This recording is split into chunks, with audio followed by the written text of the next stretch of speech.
ça c'est mon or. Et mon or, c'est mon argent, voilà. Les pépettes. N'ayez pas peur, madame, c'est de l'argent honnête. Et honnêtement gagné.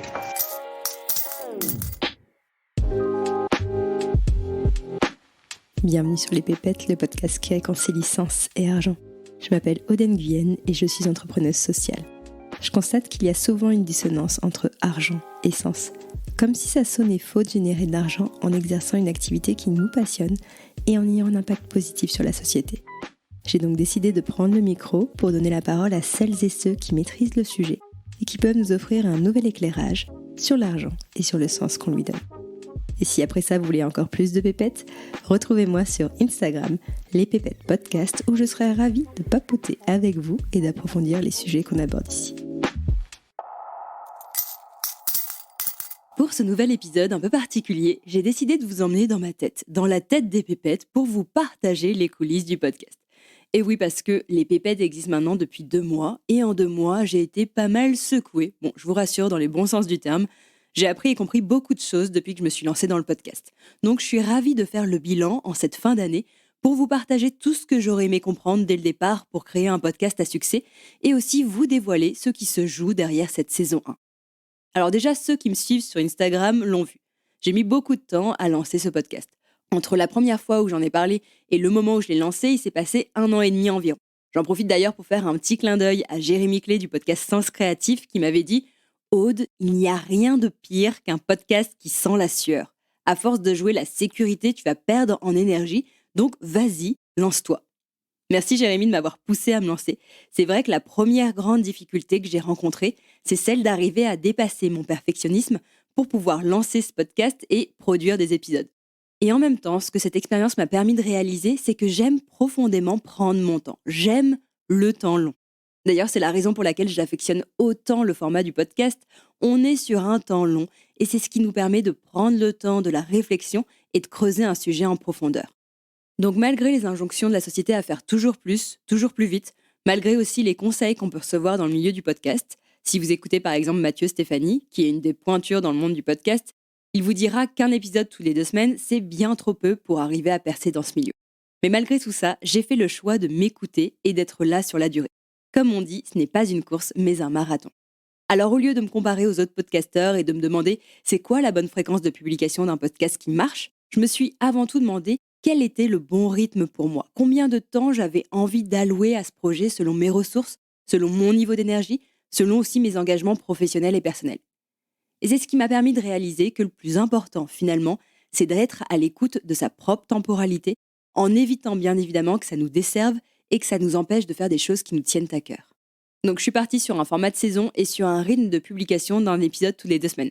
Ça me permet à la fois de me donner suffisamment d'espace pour faire des épisodes de qualité et en même temps ça me pousse à ne pas consacrer un temps démesuré à chaque épisode et donc à dépasser mon perfectionnisme si je veux pouvoir tenir le rythme. C'est très challengeant pour moi puisque ça me demande de sortir des épisodes qui ne sont pas parfaits. Je me force à me dire que si c'est suffisamment bien, eh bien je sors l'épisode en me rappelant toujours que le mieux est l'ennemi du bien.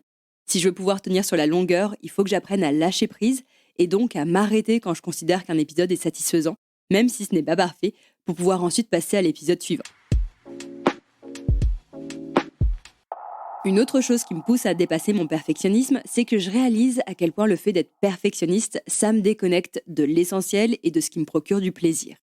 Je veux tellement bien faire les choses, je veux tellement adopter cette posture de l'intervieweuse parfaite que ça me stresse à un point où déjà j'ai l'impression d'avoir accès en interview à 25% de mes neurones, ce qui m'en laisse plus beaucoup pour mener à bien l'entretien. Et aussi, je me rends compte que le fait de vouloir faire la meilleure interview, c'est finalement la recette pour faire une très mauvaise interview. Donc la deuxième grande leçon que je tire de cette expérience, c'est de ne pas chercher à être dans la performance. Je me rappelle que personne ne m'attend au tournant et que tout le monde s'en fout d'ailleurs.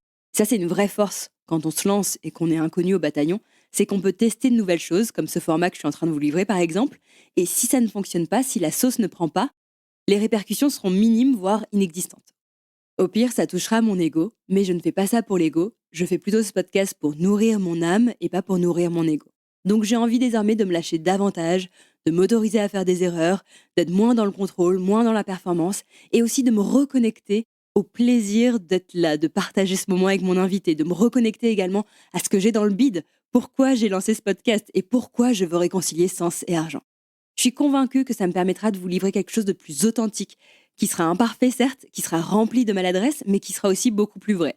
Et l'avantage de faire des choses imparfaites, c'est qu'une fois que l'interview est terminée, j'ai suffisamment de matière sur laquelle je peux travailler pour la prochaine fois. Donc au lieu d'avoir des regrets ou de m'autoflageller parce que j'ai mal fait quelque chose, je prends désormais en note les points que je pourrais améliorer lors de la prochaine interview. Donc à la fin d'un enregistrement, je me pose 2 questions. La première, c'est de quoi est-ce que je suis fière ? Qu'est-ce que j'ai été capable de faire lors de cette interview ? Pour prendre aussi le temps de m'arrêter et de célébrer les petits pas, les avancées que j'ai réussi à faire. Et la deuxième question que je me pose, c'est qu'est-ce que je peux améliorer pour la prochaine fois ? Et donc, ça m'oblige à adopter ce que Carol Dweck, l'autrice du livre Mindset, appelle un état d'esprit de croissance, c'est-à-dire à ne pas me concentrer sur mes échecs ou sur ce que j'ai mal fait, mais plutôt à déplacer mon attention sur ce que je retire de cette expérience et sur ce que je pourrais mieux faire la prochaine fois. Le 3e apprentissage de ce début de saison 1, et je pense que c'est le plus important, c'est que j'ai découvert que la meilleure façon de faire un podcast qui marche, c'est de faire un podcast qui nous ressemble. Et donc, ça demande d'y mettre du sien et de donner de sa personne pour parvenir à y ajouter sa patte, sa touche personnelle. Pour ça, je me suis avant tout remémoré la raison pour laquelle j'ai créé Les Pépettes. Ce podcast, c'est une façon pour moi de répondre à une quête personnelle.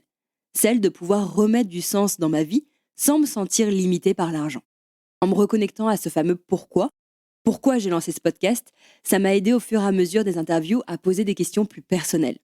Et ce que j'ai compris grâce au retour de certains auditeurs, c'est que les questions que je pose et qui me prennent aux tripes, elles sont d'autant plus riches parce qu'au-delà du fait que ça réponde à des questions que je me pose sincèrement, ça fait aussi parfois écho à vos propres histoires, à vos propres expériences. Et c'est ce qui permet, je pense, de créer cette relation et de connecter d'humain à humain. C'est aussi en ça qu'une podcastrice indépendante se démarque d'une journaliste, parce qu'elle a cette liberté de ton, elle a cette liberté de pouvoir donner son avis et de pouvoir poser des questions qui la touchent et qui sont donc à même de toucher davantage les auditeurs et les auditrices. D'ailleurs, c'est aussi quelque chose sur lequel je travaille en ce moment. Je veux pouvoir poser des questions épineuses, des questions qui dérangent, des questions qui interpellent et soulever des sujets qu'on n'ose pas aborder. C'est aussi pour ça que j'adore utiliser ce podcast comme une excuse pour parler de ce sujet tabou qu'est l'argent. Celles et ceux qui me connaissent dans la vraie vie savent que j'ai tendance à mettre les pieds dans le plat et à dire toujours les choses qu'il ne faut pas dire en société. Je suis sans filtre. Et donc si je veux réussir à créer des épisodes qui me ressemblent, je pense que ça va me demander d'assumer mon impertinence, mon côté incisif, et donc de me mettre davantage en danger en tenant des propos moins lisses, mais qui seront dits toujours avec beaucoup de bienveillance et sans jugement. Ce n'est pas un exercice facile parce que ça demande de se mouiller et donc de s'exposer davantage aux critiques, mais j'ai bien envie de relever ce défi pour 2023 afin de parvenir à donner ma couleur à ce podcast. Cette couleur, je la donne aussi en me dévoilant à travers les questions personnelles que je suis amenée à poser en interview. Je remarque aussi qu'en partageant des choses sur moi, en racontant une anecdote qui sert le propos, ça amène l'invité à se livrer davantage. Et l'intérêt pour moi d'exprimer des choses viscérales qui viennent du ventre, c'est que ça m'amène à être d'autant plus à l'écoute de mon invité.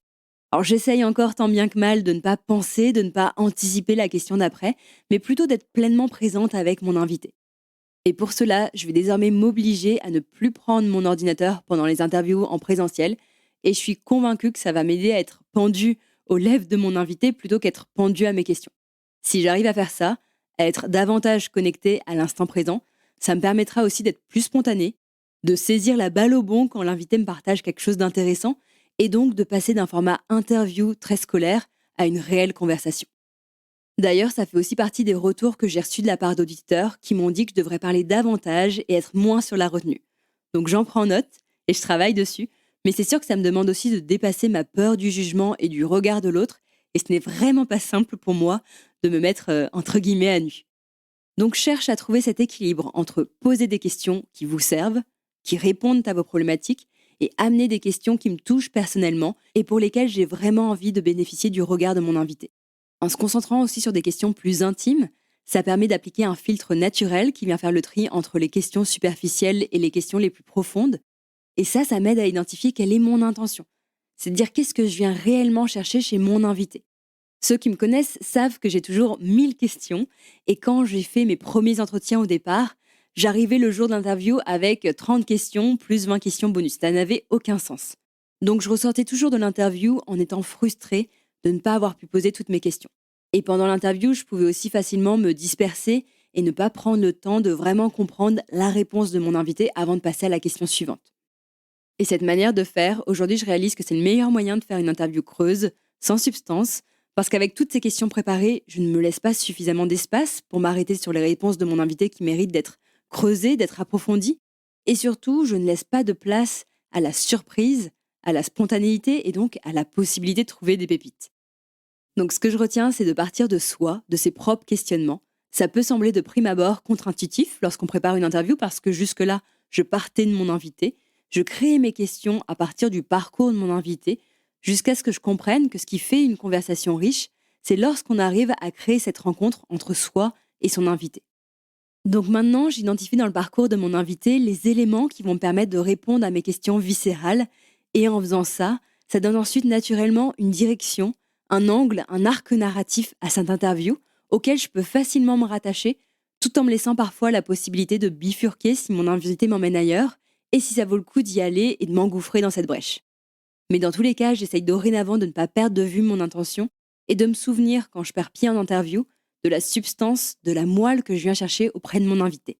Le fait d'avoir une intention bien définie en tête, ça permet aussi de tenir tête et de ne pas s'effacer face à un invité qui, de par son histoire, de par sa notoriété ou de par sa personnalité, peut avoir tendance à mener plutôt qu'à se laisser mener. Donc mon plus gros challenge dans ces cas-là, c'est de parvenir à recadrer mon invité si je sens qu'on s'éloigne de l'intention pour laquelle je le reçois sur le podcast. Ça, c'est la chose la plus difficile pour moi, et c'est ce qui m'amène à mon 4e et dernier apprentissage, c'est d'être dans une relation d'égal à égal avec son invité. Jusqu'à présent, j'avais tendance à mettre mes invités sur un piédestal parce que toutes les personnes que j'accueille sur ce podcast, elles m'inspirent d'une manière ou d'une autre. Mais ce que j'ai compris, c'est que c'est une chose d'être inspiré par une personne et c'est une autre chose d'être admiratif.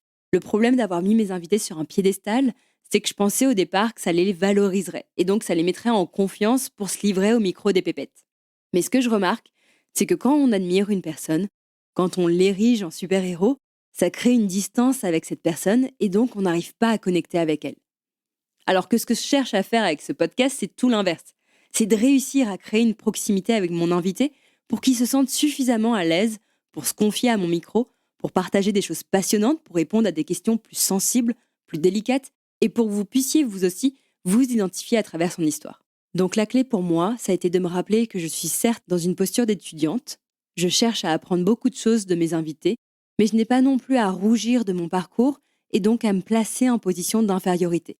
Au contraire, je pense que j'ai réussi à traverser des événements dans la vie qui font que j'ai quelque chose à apporter aux autres, et donc j'ai autant de valeur que les invités que je reçois sur le podcast, même si ces personnes m'inspirent énormément.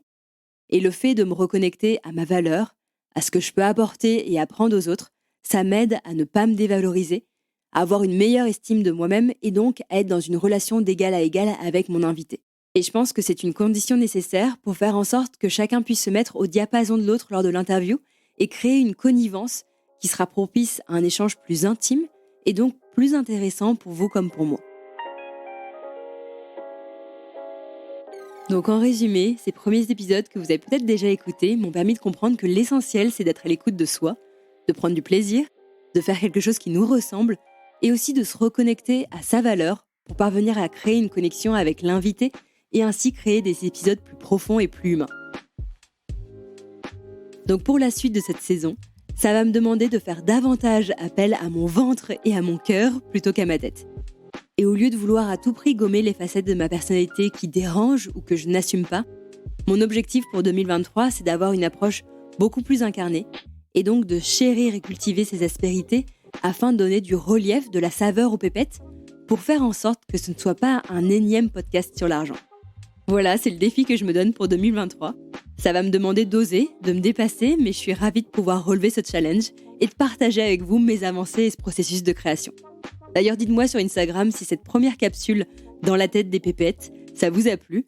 Sinon, je mettrai ça de côté et on n'en parlera plus. Je vous retrouve l'an prochain, mardi 10 janvier, avec un super invité et un épisode dans lequel j'ai mis justement mon cœur et mes tripes. Donc j'espère que vous serez au rendez-vous. Et d'ici là, je vous souhaite de remettre du sens dans vos finances.